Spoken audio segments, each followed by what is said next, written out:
Science சொல்கிறாங்க, ஒரு மனிதன் பிறந்ததிலிருந்து தன்னுடைய வாழ்க்கை முழுவதையும் வாழ்ந்து பிறந்ததிலிருந்து பல செயல்கள் நடக்குது. சுவாசம், லங்ஸ் ஒர்க் பண்ணுறது, ஹார்ட் ஒர்க் பண்ணுறது, பிளட் ஃப்ளோ, லீவர் ஒர்க் பண்ணுறது, டைஜஷன், இந்த எல்லா நடவடிக்கைகளையும் சேர்த்து அது அப்பாற்பட்டு உங்களுடைய ஆசையின் மூலமாகவும் அச்சத்தின் மூலமாகவும் நீங்கள் செய்கின்ற செயல்கள், உங்கள் வாழ்க்கை, இது எல்லாம் சேர்ந்தே நீங்கள் அதிகபட்சமாக உங்களுடைய 13% மூளையைத்தான் உபயோகம் பண்ணுறீங்களாம். அதிகபட்சமாக ஒரு மனிதன் தன்னுடைய மூளையின் 13% மட்டும்தான் உபயோகப்படுத்துகிறார். அது மெக்கானிக்கல் பார்ட்ஸ் ஆஃப் த பிரெயினை மட்டும்தான் யூஸ் பண்ணுறீங்க. ஆழ்ந்து புரிஞ்சுக்குங்க. Science mechanical parts of the பிரெயினை மட்டும்தான் நீங்கள் யூஸ் பண்ணுறீங்கன்னு சொல்கிறதான் யோகம் என்ன சொல்லுது? நம்முடைய குண்டலினி சக்தியை விழிப்பிக்க வைக்காமல் வாழுகின்ற வாழ்க்கை. நம்ம எல்லாருக்குள்ளேயும் ஒரு மிகப்பெரிய சக்தி புதைந்து இருக்கின்றது. அந்த சக்தியை விழிப்பித்து வாழ்வீர்களானால் அது ஜீவன் முக்த வாழ்க்கை. அந்த சக்தியை விழிப்பிக்காமல் வாழ்வீர்களானால் அதான் மனித வாழ்க்கை. சயின்ஸ் அதை தான் சொல்லுது. 13% பிரெயினை மட்டும் வச்சு வாழறது அதான் சாதாரண மனித வாழ்க்கை. மீதி 87% உயிர்ப்பித்து வாழுகின்ற வாழ்க்கை தான் ஜீவன் முக்த வாழ்க்கை. வெறும் 13% மட்டும் அவேக்கன் பண்ணி ஏன் வாழறோம்னா ஆழ்ந்து புரிஞ்சுக்குங்க, அதுக்கும் காரணம் சம்ஸ்காரம் தான். நம்மளால் இவ்வளோ தான் வாழ முடியும், நம்ம வாழ்க்கை இவ்வளவுதான் நாமளே ஒரு கருத்தை உருவாக்கி வச்சிடுறோம். நம்மளை நாமளே ரெஸ்ட்ரிக்ட் பண்ணிடுறோம், நம்மளை நாமளே பைண்ட் பண்ணிடுறோம். இந்த பைண்ட் பண்ணி வாழற வாழ்க்கை சம்ஸ்காரத்தினால் கட்டுப்படுத்தப்பட்ட வாழ்க்கை. அதுதான் சாதாரண மனித வாழ்க்கைன்னு சொல்கிறேன்.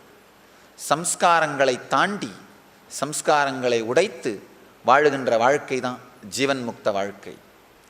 இந்த 4 நாட்களும் உங்களுக்குள் நான் செய்ய நினைப்பதெல்லாம், நடத்த நினைக்கும் ரசவாதம், உங்களுக்குள் இருக்கும் சம்ஸ்காரங்கள் வெளியேற்றப்பட வேண்டும், உங்களுக்குள் இருக்கும் அபரிமிதமான சக்தி விழிப்பூட்டப்பட வேண்டும். அந்த விழிக்கின்ற சக்தி குண்டலினி சக்தியினால் உங்கள் வாழ்க்கை ஜீவன் முக்த தன்மையோடு வாழப்பட வேண்டும். இதுதான் இந்த மொத்த நிகழ்ச்சியினுடைய லட்சியம். தயவு செய்து ஆழ்ந்து ஒத்துழையுங்கள். தீவிரமான தேடுதலோடு இந்த நிகழ்ச்சிக்குள் நுழையுங்கள். இந்த தேடுதல் உங்களுக்குள் முழுமையாக மலர்ந்து உங்களுக்குள் இருக்கும் சம்ஸ்காரங்களை வெளியேற்றி உங்களுக்குள் இருக்கும் குண்டலினி சக்தியை விழிப்படையச் செய்து முழுமையான ஜீவன் முக்தர்களாக உங்களை மாற்றும் ஒரு சில சத்தியங்கள். ரொம்ப அழகாக ராமகிருஷ்ணர் சொல்கிறாரு, தலை நெருப்பு பிடிச்சா அதை அப்புறம் அணைக்கலான்னு நினைக்காம அதை அணைக்கிறதை எப்படி ஃபஸ்ட்டு ப்ரையாரிட்டியாக எடுத்து செய்கிறோமோ அதே மாதிரி நமக்குள் இருக்கும் பூரணத்தன்மை அடைந்தாக வேண்டும், முழுமைத்தன்மை அடைந்தாக வேண்டும் அப்படிங்கிற இந்த ஒரு குறிக்கோளை, இந்த ஒரு லட்சியத்தை ஃபஸ்ட்டு ப்ரையாரிட்டியாக வச்சு ஒர்க் பண்ணுறது. ஃபஸ்ட்டு ப்ரையாரிட்டியாக வச்சு ஒர்க் பண்ணுங்க. இந்த 4 நாட்களுக்கும் உங்களுக்குள் இருக்கும் முழுமைத்தன்மையை அடைவது தான் ஃபஸ்ட்டு ப்ரையாரிட்டி. மீது எல்லாத்தையும் உங்கள் வாழ்க்கையின் பின்பக்கத்திற்கு தள்ளுங்கள். உங்கள் வாழ்க்கையின் முதலாவதாக, முதல் சத்தியமாக, முதல் தேவையாக இந்த தேடுதல் மலரட்டும். ஆழ்ந்து புரிஞ்சுக்குங்க. நம்ம எல்லாருக்குள்ளேயுமே அந்த வெறுமைத்தன்மை இருக்குது. நாம் என்ன நினைக்கிறோம், இல்லை 6 மாதமாக என் மகளை நான் பார்க்கல, அதனால தான் அப்படி இருக்குது, பார்த்தேன்னா சரியாயிடும். இல்லை வீடு கட்டி முடிச்சிட்டேன்னா சரியாயிடும். ஏதாவது ஒரு காரணம், வெளி உலக காரணம் சரியான இந்த தேடுதல், இந்த வெறுமைத்தன்மை போயிடும் நினைக்கிறோம். கிடையாது. வெறும் வெளி உலக பொருட்களாலே இந்த வெறுமைத்தன்மை போகவே போகாது. சாமி, இந்த கல்பத்தருளை எப்பவும் சொல்வேன், உங்கள் வாழ்க்கையை திரும்பி பார்த்தீங்கன்னா அந்த 14 வயசில் தான் அந்த வெறுமைத்தன்மை ஆரம்பிச்சிருக்கும்.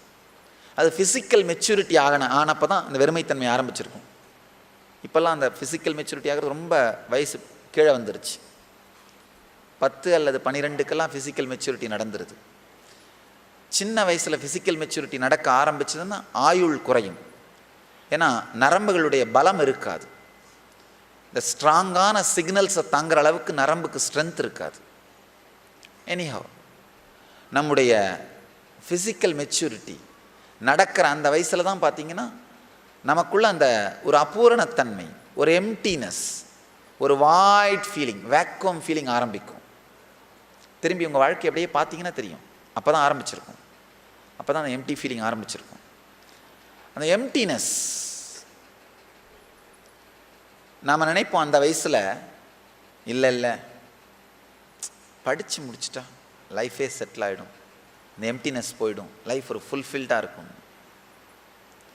படித்து முடிச்சப்பறம் என்ன நினைப்போம்? ஒரு வேலை கிடச்சிருச்சுன்னா லைஃப் செட்டில் ஆகிடும், லைஃப் திருப்தி ஆகிடும். ஒரு வேலை கிடச்சப்பறம் என்ன நினைப்போம்? ஒரு நல்ல பொண்ணாக பார்த்து கல்யாணம் பண்ணிட்டேன்னா திருப்தி ஆகிடும், லைஃப் செட்டில் ஆகிடும். கல்யாணம் ஆனப்புறம் என்ன நினைப்போம்? உங்களுக்கே தெரியும். இல்லை, ஒரு குழந்தை பிறந்துருச்சுன்னா லைஃபே செட்டில் ஆகிடும். ஒரு குழந்தை பிறந்தப்புறம் என்ன நினைப்போம்? இல்லை ஒரு வீடு கட்டி ஒரு கார் வாங்கி முடிச்சிட்டேன்னா லைஃபே செட்டில் ஆகிடும். அதெல்லாம் முடிச்சப்புறம் என்ன நினைப்போம்? 1000 ஆகட்டும், பையனை படிக்க வச்சிட்டேன்னா லைஃபே செட்டில் ஆகிடும். பையனை படிக்க வச்சப்புறம் என்னதான் இருந்தாலும் பையனுக்கு ஒரு கல்யாணம் பண்ணி வச்சிட்டேன்னா லைஃபே செட்டில் ஆகிடும். அதுக்கப்புறம் எனக்கு என்ன இருக்குது? திருப்தியாக இருப்பேன். கல்யாணம் பண்ணி வச்சப்புறம் நினைப்போம், ஒரு குழந்தை பிறந்துருச்சுன்னா, பேரம்பேத்தியை பார்த்துட்டேன்னா லைஃபே செட்டில் ஆகிடும். அதுக்கப்புறம் எனக்கு என்ன இருக்குது? நல்லா ஆழ்ந்து பாருங்க. சுடுகாட்டில் போய் செட்டில் ஆகிற வரை லைஃப் செட்டில் ஆகிறதே இல்லை. அந்த திருப்தத்தன்மை வருவதே இல்லை. நம்ம எல்லாருக்குள்ளேயுமே ஒரு வெறுமை இருக்குது. பெரிய பிரச்சனை என்னென்னா, வெளி உலக பொருட்களாலேயே அந்த வெறுமை போயிடும்னு நினைக்கிறோம். நடக்காது. வீடு தங்குவதற்கு உபயோகமாகும், கார் டிராவல் பண்ண உபயோகமாகும், ஃப்ரிட்ஜு சமைச்ச பொருட்களை வச்சுக்க உபயோகமாகும், கட்டில் படுக்க உபயோகமாகும். ஆனால் இது எல்லாம் சேர்ந்து நமக்குள்ள திருப்தத்தன்மையை கொடுத்துரும் நம்ம நம்புறது தவறு. பணம் தப்புன்னு நான் சொல்லலை, வீடு தப்புன்னு நான் சொல்லலை, கார் தப்புன்னு நான் சொல்லலை, வசதிகள் தப்புன்னு நான் சொல்லலை. ஆனால் அது மூலமாக கிடைக்காத ஒரு பொருள் அது மூலமாக கிடைக்கும்னு நாம் நம்புறது தப்பு. கார் எதுக்கு உபயோகம்? டிராவல் பண்ணுறதுக்கு. வீடு எதுக்கு உபயோகம்? தங்கிறதுக்கு. அதனுடைய பயன்பாடுக்கு மட்டும்தான் அது உபயோகமாகுன்னு தெரிஞ்சுக்கிட்டு விட்டுறணும். ஆனால் இது எல்லாமே எனக்கு வந்துருச்சுன்னா எனக்குள்ள திருப்தத்தன்மையும் வந்துடும் நாம் எதிர்பார்க்கறது தப்பு. அப்போ என்ன பண்ணுறோம்? மாமரத்திலேருந்து தேங்காயை எதிர்பார்க்குறோம், இல்லை தென்னை மரத்துலேருந்து பலாக்காயை எதிர்பார்க்குறோம். நடக்காது. எப்போவாது மிராக்குலஸாக நடந்தால் நடக்கலாம். ஆனால் அது கூட இந்த உள்ளுலகத்தில் நடக்காது. வெறும் வெளி உலக பொருட்களாலே உள்ளுலகத்தின் பூரணத்தன்மை அடையப்படாது, ஆனந்தம் அடையப்படுவதில்லை. அதனால் ஆழ்ந்து புரிந்து கொள்ளுங்கள். தீவிரமான தேடுதலோடு உள்ளுக்குள் திரும்பி தியானத்தின் மூலமாக மட்டும்தான் அது அடையப்பட இயலும். இந்த 4 நாட்களும் அந்த டெக்னாலஜி உங்கள் முன்னாடி திறந்து வைக்கிறது மட்டும் இல்லாமல் உங்களை அதற்குள் நானே செலுத்துகின்றேன். அதனால் ஆழ்ந்து இந்த நிகழ்ச்சிக்குள் செல்லுங்கள். நீங்கள் வேற ஒன்றும் செய்ய வேண்டாம். நீங்கள் செய்ய வேண்டியது எல்லாமே பி அவைலபிள், அவ்வளவுதான். ஏபிளாக இருக்கணும்னு அவசியம் இல்லை, ஸ்டேபிளாக இருக்கணும்னு கூட அவசியம் இல்லை. அவைலபிளாக இருந்தீங்கன்னா மட்டும் போதும். சிலது என்னால் முடியும், சிலது என்னால் முடியாது, இதெல்லாம் எனக்கு நடக்குமா? கவலையே படாதீங்க, கவலையே படாதீங்க. டெக்னாலஜியை எப்படி டிசைன் பண்ணியிருக்கேன்னா, நீங்கள் 1-2 விஷயங்களை செய்யாமல் விட்டாலும் பரவாயில்ல, அது அந்த டெக்னாலஜிக்குள்ளே போனாலே அந்த அனுபூதியை கொடுக்குற மாதிரி தான் டிசைன் பண்ணியிருக்கேன். ஆனால் அதுக்காக செய்யாமல் இருங்கன்னு நான் சொல்ல வரல. நீங்கள் செய்ய வேண்டியதெல்லாம் அவைலபிளாக இருந்தீங்கன்னா போதும். ஃபிசிக்கலாக இங்கே அவைலபிளாக இருங்க. ஆழமான தேடுதலோடு இதற்குள் நுழையுங்கள். இந்த மொத்த நிகழ்ச்சிக்குள்ளேயும் நுழையுங்க. இயற்கையிலேயே உங்களுக்குள்ளே இருக்கிற சம்ஸ்காரங்கள் வெளியேற்றப்படுவது மட்டுமல்லாமல் ஆழமான பூரணமான ஆனந்தமும் சக்தியும் உங்களுக்குள் பொங்கும். நான் யூஸ் பண்ணுற எல்லா வார்த்தைங்க சக்தி, பூரணத்தன்மை, திருப்தத்தன்மை, ஆனந்தம், குண்டலினி, நித்யானந்த நிலை, கடவுள் சக்தி, இதெல்லாம் வேறு வேறு வார்த்தை. ஆனால் ஒரே ஒரு அனுபவம் தான். ஒரு அனுபவம் தான், வேறு வேறு பிராண்ட் நேம், அவ்வளவுதான். ஒவ்வொருத்தரும் ஒரு பிராண்ட் நேமை க்ரியேட் பண்ணாங்க, அவ்வளவுதான். கடவுள்னு சொன்னாலும் ஈஸ்வரன்னு சொன்னாலும் என்ன பேர் வச்சாலும் பேர் வேறு வேறையாக இருந்தாலும் அது ஒரே ஒரு நிலை தான். நிர்வாண நிலை, ஆத்மஞான நிலை, பிரம்மஞான நிலை, சுகபோத நிலை, ஞான நிலை, நித்யானந்த நிலை, என்ன பேர் வேணால் வச்சுக்கலாம். அது என்ன நிலை ஒன்று தான். பல மதங்களும் பல இனங்களும் பல ஆன்மீக குழுக்களும் பல சமூக சங்கங்களும் பல ஆன்மீக இயக்கங்களும் வேறு வேறு நேம் வச்சு அந்த ஒரு அனுபூதிக்குள்ளே தான் உங்களை தள்ள முயற்சி பண்ணுறாங்க. அந்த ஒரு அனுபூதியைத்தான் வேறு வேறு நேமால் யூஸ் பண்ணுறோம், வேறு வேறு நேமால் அழைக்கிறோம். உங்களுடைய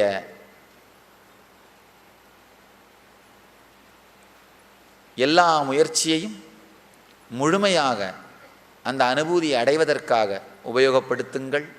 இந்த 4 நாட்களும் வேறு எந்த ப்ரையாரிட்டியும் இல்லாமல் இது ஒன்றுத்தில் மட்டும் ஆழ்ந்து இயங்குங்க. இத்தனை 1000 பேரை ஒன்று திரட்டி ஒரு நிகழ்ச்சியை நடத்துறதுன்றது சாதாரண வேலை இல்லை. இது இன்னொரு முக்கியமான விஷயம். இந்த மொத்த நிகழ்ச்சியையும் தன்னார்வ தொண்டர்கள், வாலண்டியருங்க எடுத்துக்கட்டி பண்ணியிருக்காங்க. அனைவரும் புரிந்து கொள்ளுங்கள். இந்த மொத்த நிகழ்ச்சியும் இந்த காலேஜ் தனலட்சுமி இன்ஜினியரிங் காலேஜுடைய ஓனர் ஐயா, நம்ம பக்தர், அவர் இங்கே இருக்கார்.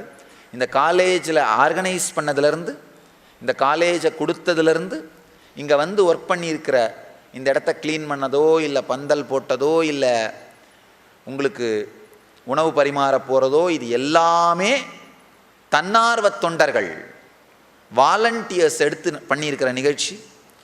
அவர்களுடைய முழு இன்டெலிஜென்ஸையும் போட்டு, அவர்களுடைய முழு சக்தியையும் போட்டு உங்களை கம்ஃபர்டபுளாக வச்சுருக்கணுன்றதுக்காக எல்லா சாத்தியப்படுகின்ற செயல்களையும் செய்திருக்கிறார்கள்.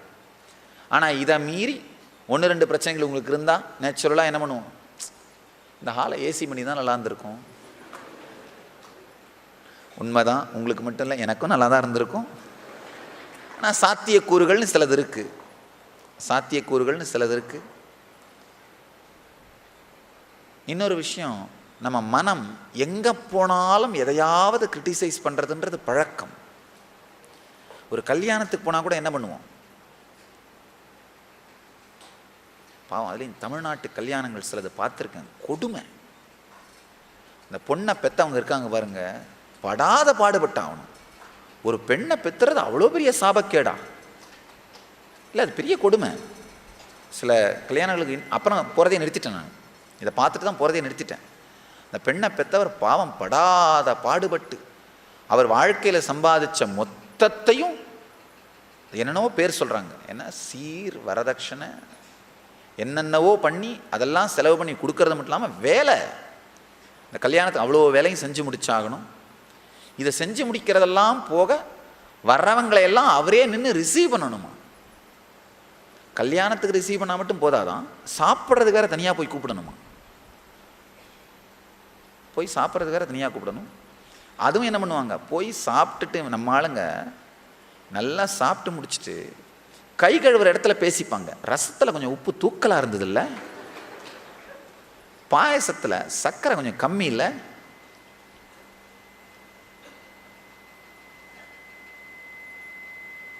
எங்கே போனாலும் ஏதாவது ஒரு விஷயத்தை விமர்சனம் பண்ணிக்கிட்டே இருக்கிறது நம்முடைய மன அமைப்பு.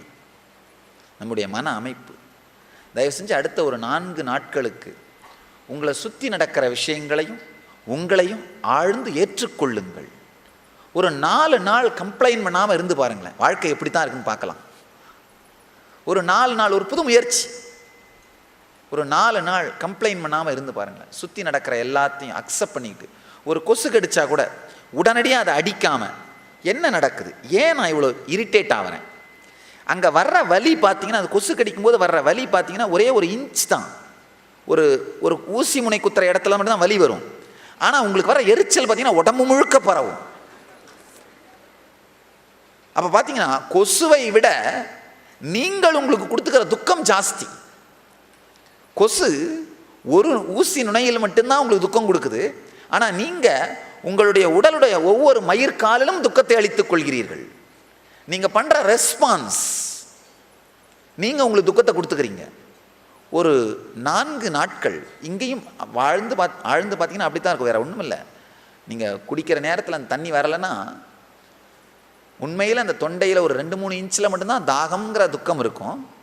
ஆனால் அதில் பொங்குற எரிச்சல் பார்த்தீங்கன்னா உடம்பு முழுக்க துக்கத்தை கொடுக்கும்.